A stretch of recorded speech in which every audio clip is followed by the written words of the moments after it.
When the 5 players duck into an abandoned factory, they have to survive 1 full hour of the hunter's search to win the 100K prize. Simple props are allowed this round, so the hunter is forced to spot tiny details to win. First up, Peter and Lois hide in the same workshop. One crawls into the air duct, the other squeezes inside a machine, betting the hunter would never expect 2 people to hide together. Peter uses his Parker skills to climb into the duct with ease. Lois uses a matching panel to split the inside of the machine into 2 layers. She stands behind a wooden board, so even if the door opens, you can barely tell someone's in there. Meanwhile, Chris modifies a suitcase and blends himself into a pile of old luggage. Stewie hides deep in the basement, not inside the wall cavity, but standing on top of a drain with a cardboard box over his head. And Glenn goes full trash mode, wearing a light-colored ghillie suit and a weathered garbage bag, squatting in a hallway corner like a pile of junk no one would ever touch. Once everyone is in position, the hunter enters. The factory is dark and messy, so he can only follow the route and check room by room.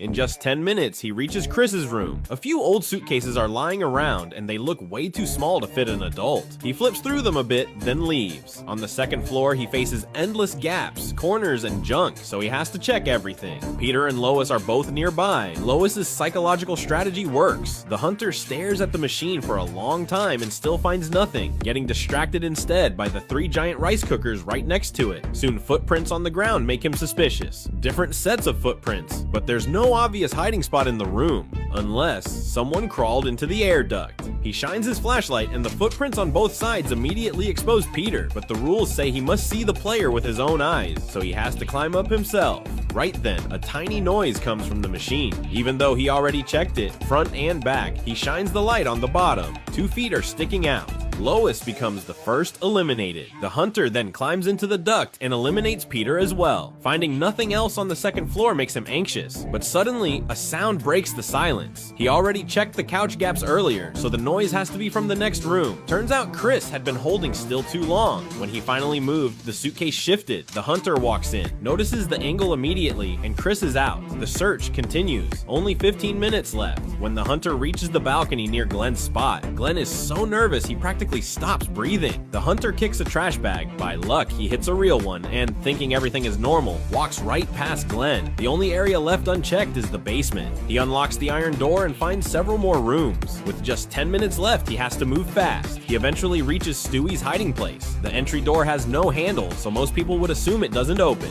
but the hunter opens it from the top and discovers another layer underneath. Most rooms down here are empty, so he scans quickly. A hole in the wall catches his attention, but nobody's inside. He's about to leave when a cardboard box on the ground makes him suspicious. Stewie is caught on the spot. With only 2 minutes left, Glenn wins.